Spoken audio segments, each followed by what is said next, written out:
Boa tarde a todos. Meu nome é Daiane e eu vou dar continuidade às apresentações falando um pouquinho a respeito do manejo de plantas daninhas em arroz cultivado em várzeas, irrigado por inundação.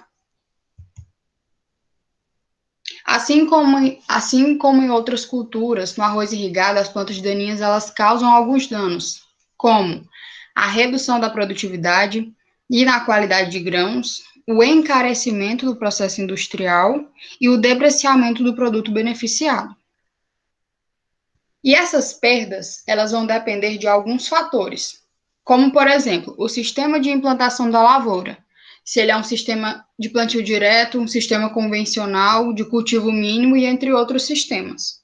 Vai depender também das cultivares de arroz, do ciclo e da estatura, da fertilidade do solo, das plantas daninhas que vão estar presentes na lavoura e a duração e a época de ocorrência dessas plantas daninhas, e as práticas de manejo. Em caso de áreas não controladas, a redução da produtividade ela pode atingir quase a totalidade. Bom, aqui temos umas das principais espécies de plantas daninhas que acometem a cultura do arroz.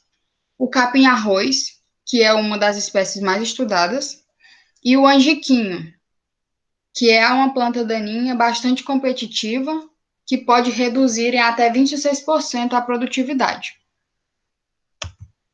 Temos aqui algumas ciperáceas, o junquinho, a tiririca também, e o arroz vermelho, que é considerado uma planta daninha é considerada a planta daninha que mais causa danos na risicultura. Então, por pertencer à mesma espécie do arroz cultivado, consequentemente, as características genéticas, morfológicas e bioquímicas, elas são semelhantes do arroz vermelho e do arroz cultivado. Então, o arroz vermelho, ele é considerado uma planta daninha de difícil controle pelo fato dessas características genéticas, morfológicas e bioquímicas serem semelhantes. Tem um exemplo aqui desse gráfico que mostra os períodos de convivência e os períodos de controle, né, de interferência das plantas daninhas na cultura do arroz. No arroz irrigado, o período crítico de competição, ele inicia-se geralmente a partir do 10º dia e ele prolonga-se até o 45º dia, após a emergência do arroz. Este é o período em que o arroz ele deve ser mantido livre da competição com as plantas daninhas. Então, quanto mais tarde eu for realizar o meu controle, menor será a minha produtividade. Aqui na figura, ele demonstra os períodos de convivência e os períodos de controle. Então, o pai, ele vai de 0 a 12 dias após a emergência da cultura. O período crítico, o PCPI, ele vai de 12 a 40 dias após a emergência da cultura. E o PTPI é a totalidade de 0 a 40 dias após a emergência da cultura. Então, temos aqui alguns métodos de controle que pode ser utilizado o preventivo, o cultural, o mecânico, físico, biológico, químico, ou pode-se também integrar esses métodos para, assim, fazer um manejo, né? No arroz irrigado, um dos métodos mais utilizados é o controle químico. Porém, vamos falar um pouquinho a respeito de cada um e com o intuito de realizar esse manejo e, assim, visar a redução da resistência dessas plantas daninhas e também visando mitigar a ação das mesmas. Então, temos o método de controle preventivo. O método de controle preventivo, ele atua impedindo a introdução, o estabelecimento e a disseminação de espécies daninhas em áreas onde ainda não há infestação delas. Então, podemos utilizar sementes certificadas com alto grau de pureza e evitando o uso de materiais que contenham propágulos de plantas daninhas, como o esterco a ser utilizado ou alguns biomateriais que vão ser utilizados na área e devemos evitar que esses materiais contenham os propágulos de plantas daninhas, né, para não haver uma infestação da área. E realizar também a limpeza de materiais que contenham limpeza completa dos equipamentos, né, agrícolas. O controle cultural, ele proporciona às plantas de arroz o seu máximo potencial reprodutivo, para assim elas conseguirem competir com as daninhas, e a gente pode utilizar cultivares adaptados ao clima e solo. Trouxe aqui 2 exemplos de cultivares, as suas características. Deve-se utilizar sementes de boa qualidade, deve-se realizar uma adubação equilibrada, deve-se estar atento à época adequada de semeadura, o arranjo espacial das plantas, deve-se estar também realizando rotação de culturas.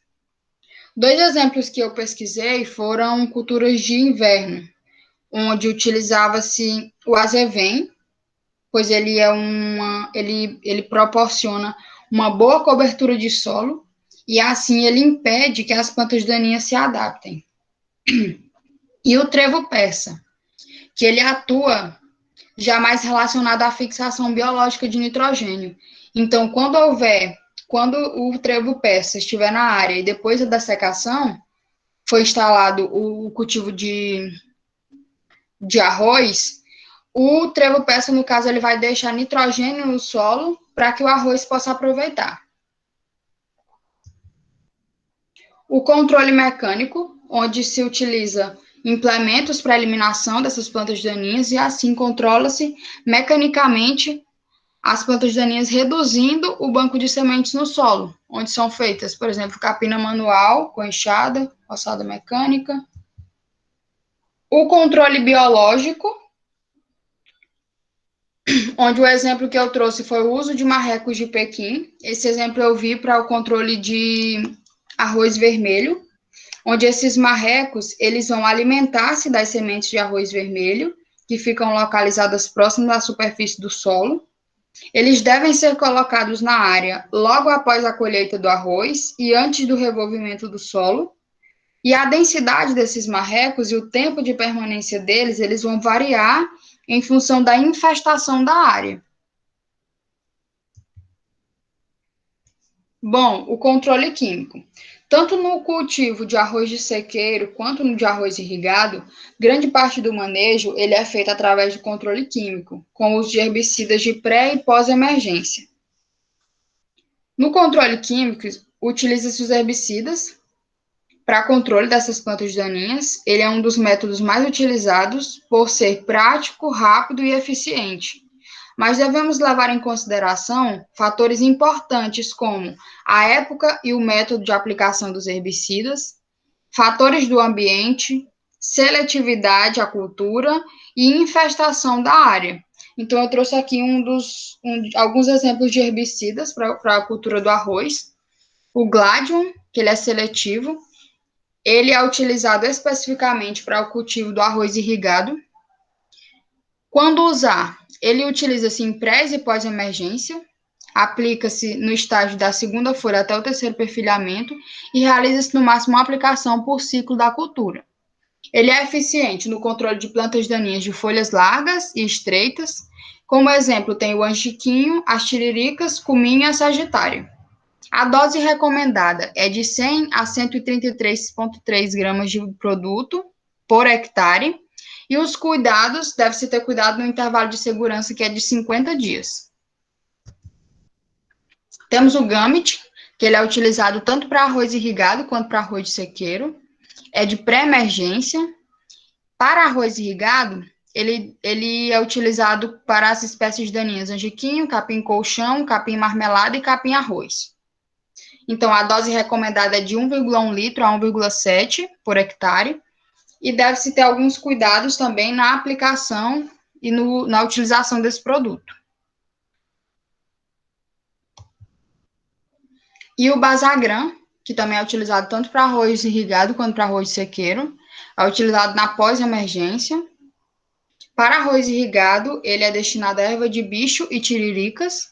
A dose recomendada é de 1 litro a 1,6 litros por hectare. E os cuidados: aplicar na lavoura de arroz irrigado, retirar a água para deixar as folhas das plantas daninhas bem expostas, e caso seja preciso voltar com a irrigação, faça isso após 48 horas. O intervalo de segurança dele é de 60 dias. Bom, pessoal, essas são as referências e muito obrigada pela atenção.